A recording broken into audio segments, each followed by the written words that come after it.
Welcome back, Morvania here. Thank you for all the support. This is the third and final part of decorating Grian's base. I'm standing here because there are new things inside. Past Morvania is no longer stargazing, she is formal. Current Morvania is welcoming everybody to the University of Magical Study. You walk in and you've got all the uniforms. You've got Apprentice, which is very beginner. You've got Initiate, which is finally initiated to become, you're either initiated training for Alchemist or Technomancer. You have Wizards, who are all in blue, and you have Master Wizards, who are all in red. You have the Grand Master Wizard of the Dark Arts, who is all in black, and we have the Head Wizards University of Magical Study, and that is myself, and I'm all in purple because black and purple are my favourite colours, and I couldn't have black because I'm not Dark Arts. So I haven't done much else here. This is all, I've added a door there. This is just my bedroom. Well, it was my bedroom, but I've done something to another part of the build. However, today is about the art gallery. So you have Cubban running up the stairs chasing after Azuma because they're late for the visitors coming in. We've got Grian greeting everybody and waving at them. We have all sorts here.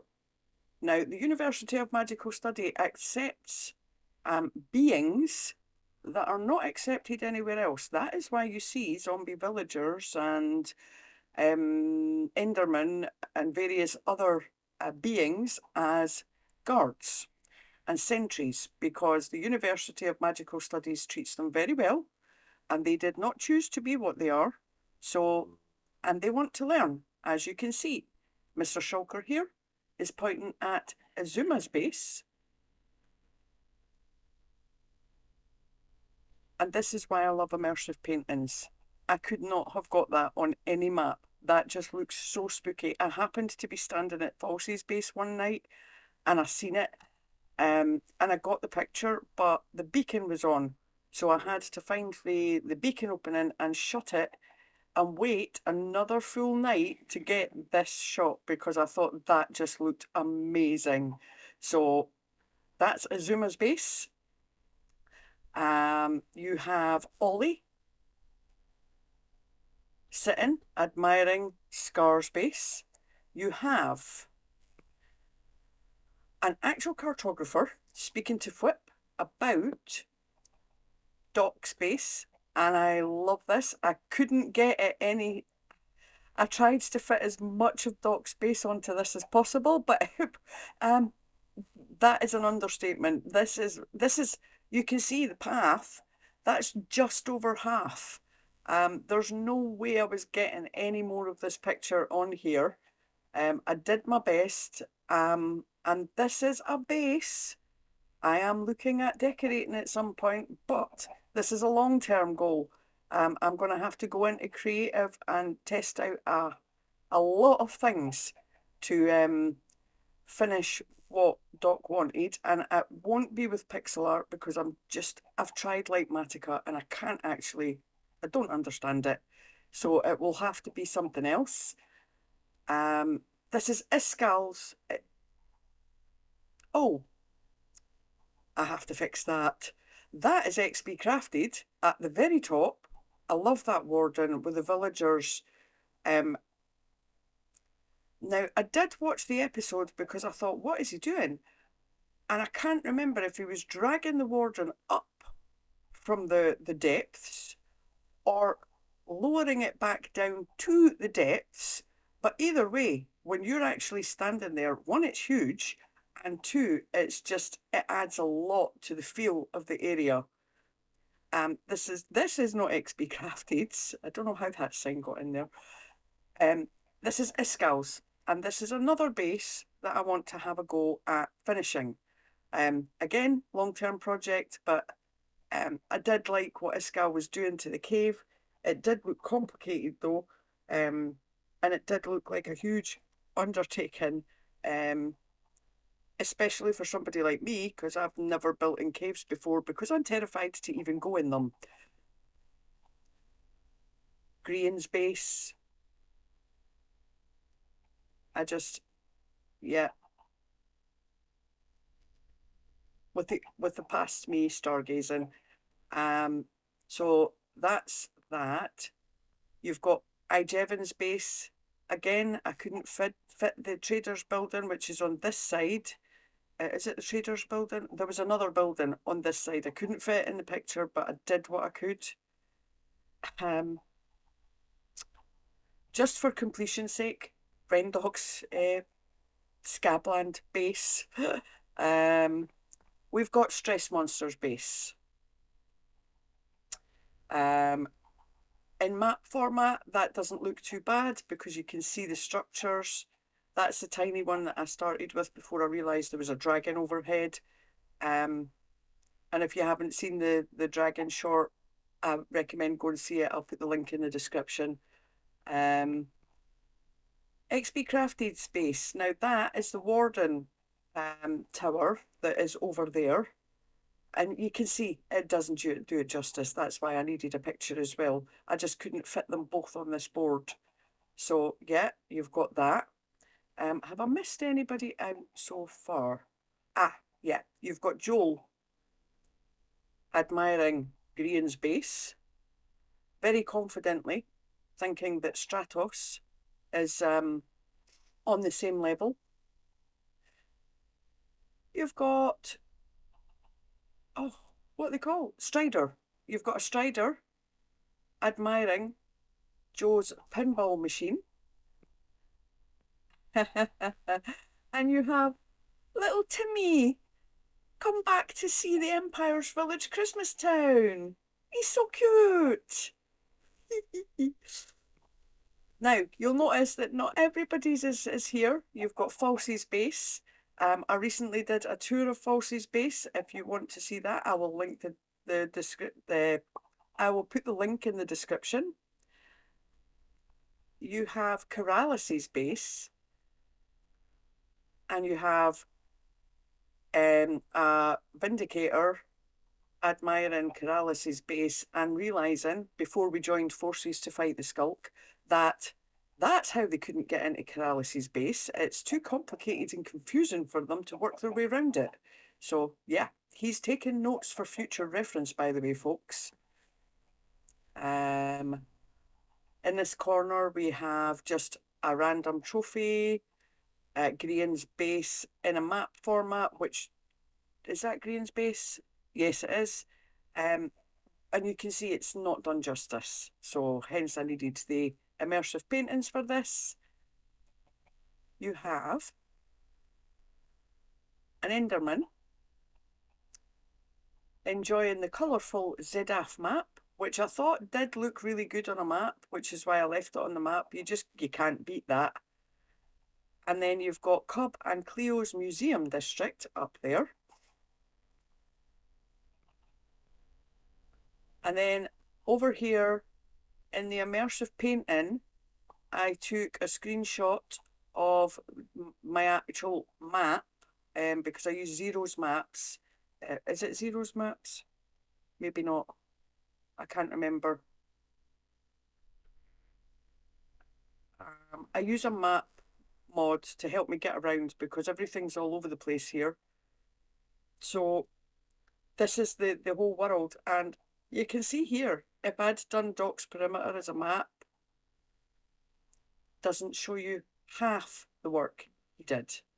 I mean, this is amazing, and I can't wait to do the tour of Doc's place because there's so much to see here, and that doesn't include his end stuff or his nether roof stuff because, to be honest, that breaks my brain trying to watch what he does with that stuff. And I do try, but it's just Doc is on another level when it comes to game-breaking technology. So yeah, so when we do the tour, it will be just of this base. I will travel the couple of thousand blocks to see his tunnel bore, but I won't be clicking on it. And to see the wither farm and things like that. So yeah, I'm really looking forward to that. And like I say, I'm really looking forward to getting in there and trying to discover what to build in it. So this is the lift for the visitors, and it goes up the stairs. Now you've got the castle, and look at that. That is one good picture of the castle. And you've got Rendog, Sausage, and Cleo reminiscing, and Sausage has got his arms around these two. You can see he's got his arms around these two. They're reminiscing about the good old days, and of course, the Master Wizard has to go and speak to the important visitors, and ignore everybody else. I'm kidding, Master Wizard. You're doing just fine. You've got False coming round the corner in her icy blue, to speak to Etho and Vintage Beef. It took me absolutely ages to try and find Vintage Beef's map, which is why I installed, I think it's Xeron's maps, not Zero's maps. But it's why I installed the map thing, because I had everybody else's map and I couldn't find Vintage Beef. He wasn't listed in another hub that I could see, nothing. So I had to go and find his map. So there you go, Vintage Beef, found your map. And that's him and Etho talking TCG. False is about to join them. And then at the back here, you've got the crowns from the button. I don't have a purple crown. I'm actually waiting to press the button for the red crown and then the purple crown. You've got Cleo's base. Cleo's base was really hard to try and fit into immersive paintings because it's a circle, so I couldn't get everything in that I wanted. But I did get her map, and her map does look pretty. It just, this is the bit that I got in the picture. So there's that. I've been to Cleo's base many times just to wander around because I keep missing things. You have Gemini T sitting, and she's watching Pearl, or talking to Pearl as Pearl admires Gemini T's base. I couldn't get the cherry tree in. I tried, but I couldn't. You have a wizard waiting to see if anybody wants any help in the corner, just waiting patiently. You have B-Dubs and Joel admiring Pearl's alien base. That is another one that has some building still to be done in it. So that's something that I'm thinking about. And believe it or not, Pearl's base scares me the most because she's got a particular style on it. And I know that if I try and build there and I don't follow that style, it's going to look really odd. You have Ollie pointing at Impulse's base with Gem's base above it, and Keralis and Mumbo all following where he's pointing at, and they're discussing that. And you have, right, as much as I love hermits and I love empires, this man does not get enough credit for what he does. Skizzleman is an absolute legend. And if you're not subscribed to him, you should go and subscribe to him now. Watch all his Secret Life stuff. Watch all his solo Skiz stuff, because he is an absolute legend. Anyway, enough of hyping up Skiz. There's Tango, Skiz, and Impulse, who, by the way, are all real life friends. Tango is the decked out Grandmaster. Grand Games Master, I should say. And he built all of this, and inside is the most phenomenal game you have ever seen in Minecraft, ever. I haven't played it yet because I haven't downloaded the audio discs, but I'm a builder, not a hardcore gamer, so I'm terrified of this game. I am absolutely terrified of this game. I would rather play Cubs Chaos and lose than enter this dungeon because the Ravagers and the Wardens just, I'm petrified. So, yeah, um, props to Tango for creating a really brilliant game that I am terrified to play. But I will at some point. You've got Skizzleman talking to them about the actual building. You've got Impulse coming across to join them. Um, Impulse is another one.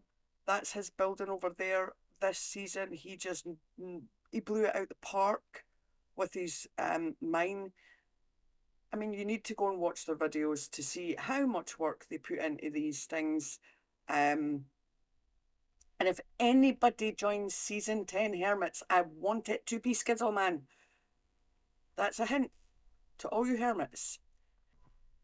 If you remember in the Decorating Grian's base tour, I found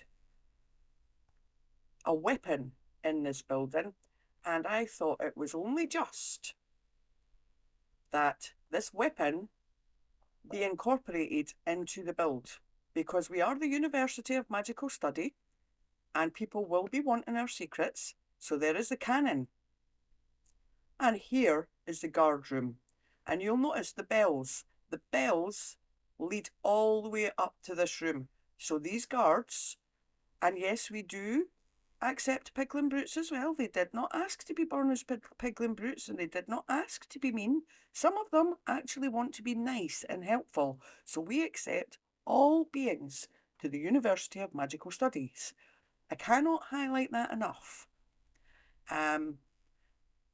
If anything goes wrong, they grab their weapons off the wall and they go. And they are ready to set this cannon loose on anybody that dares to affront this university.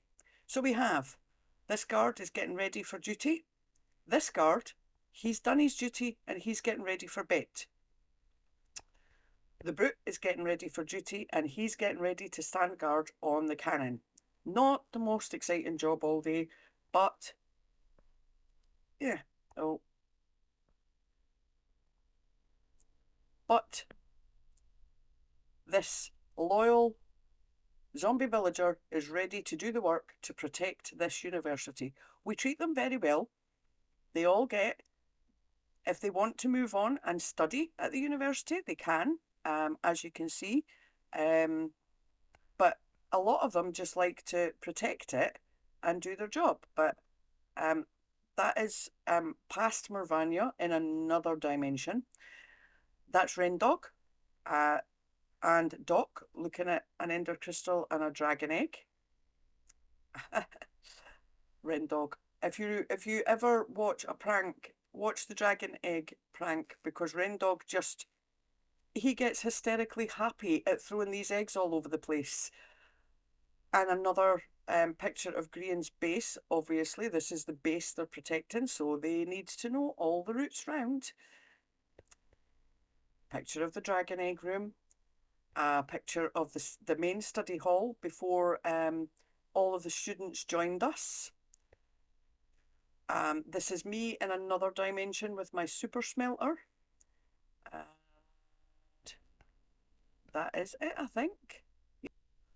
Yeah, that's Azuma waving back at Grian. Cubs running up the stairs. I just love this. I love this, and I hope it does all of their bases credit. Maybe not Scabland, but yeah, there's still a lot of work that goes into building that, but colours and details.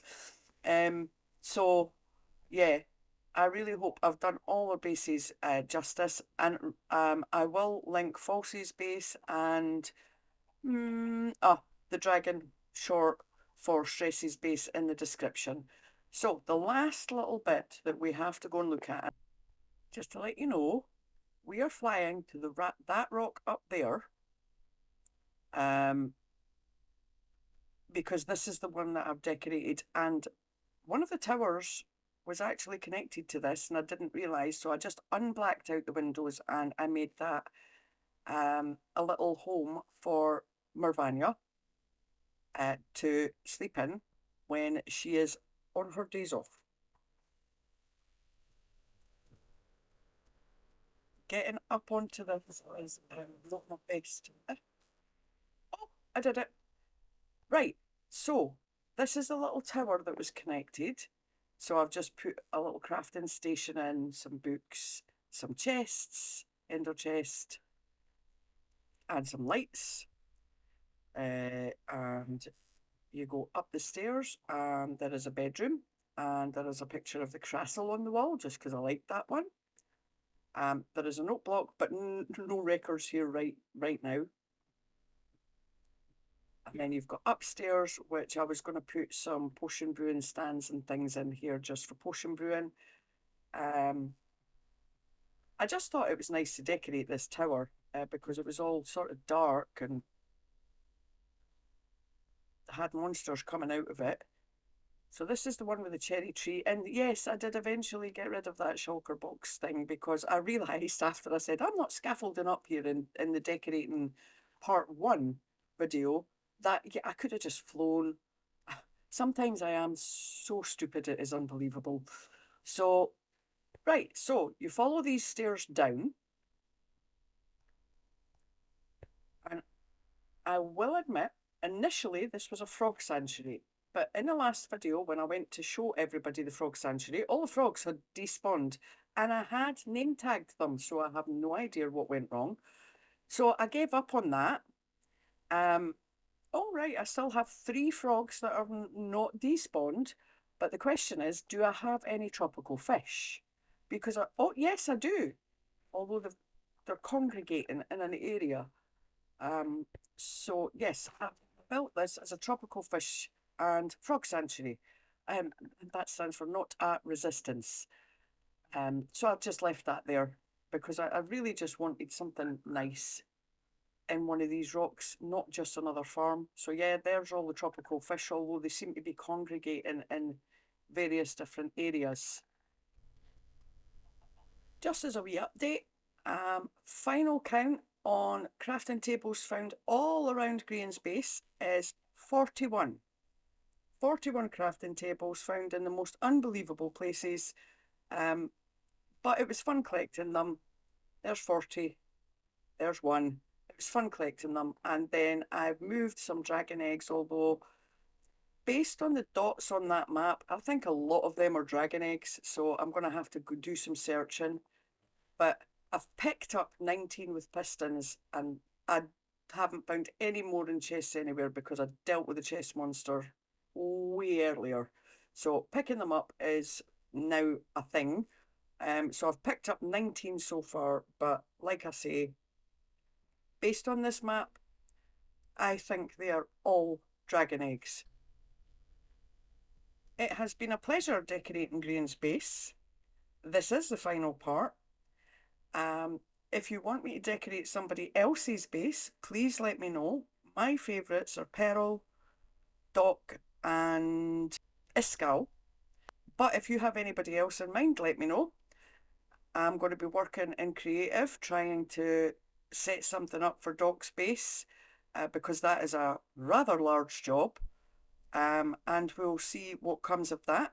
But in the meantime, if you want me to do somebody else's base, let me know in the comments. But for now, I'm going to say cheerio, and I will see you in the next episode.